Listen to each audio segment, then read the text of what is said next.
6 कारली घेतली, छोटी छोटी घेतलीत कारली. तर मी कुकरला याच्या 2 शिट्या करून घेणार आहे. तर वाटण तयार करून घेऊया. हे सुकं खोबरं आहे ते घेतले. 4 लसणीच्या पाकळ्या आहेत ते टाकले. आणखी 3 मिरची, 1 तिखट आणि कमी तिखट आहे, आणि आलं आणि शेंगदाणे, 1 चमचा जिरं. ते सगळं मिक्सरला वाटून घेऊया. थोडं मीठ घालूया वाटताना. थोडं वाटून झालं की त्याच्यामध्ये 1 चमचा धना पावडर आणि हळद आहे थोडीशी, आणि गरम मसाला आणि 2 चमचे लाल तिखट ते पण टाकून आपण वाटून घेऊया. हे बघा, हे वाटून झालं आहे. आता कारली बघूया आपण शिजलीत की नाही. हे बघा, कारले एवढे इतपत शिजवायचे आहेत. शिजलीत कारले. ते छोटे कारले तेच घेते भरायला, बाकीचे ठेवून देते.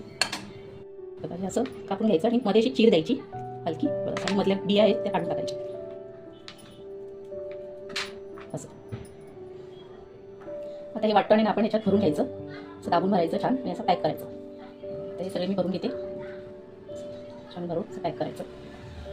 1 पळी तेल घालूया. जरा तेल जास्तच घालायचं, थोडं अजून घालते. कारले आपण आता भरलेले ते कारले त्याच्यात परतून घेऊया तेलामध्ये.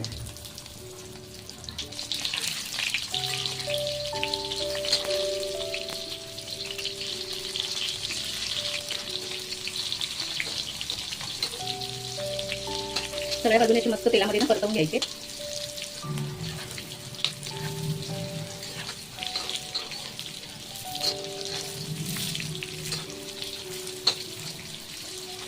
हे बघा, एक कारले तर आपले शिजलेलेच आहेत कुकरला, तर फक्त तेलामध्ये असे छान परतवून घ्यायचे.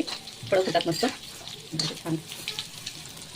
त्याची उरलेलं वाटण होतं ना, ते पण वरती घालून घेऊया. ते पण असं वाटण पण याच्याबरोबर परतवूया. इथे कारली, भरलेली कारली रेडी. नक्की करून बघा. आणि तुम्हाला माझी रेसिपी आवडत असेल तर चॅनलला सबस्क्राईब करा, लाईक करा, शेअर करा, कमेंट्स करा.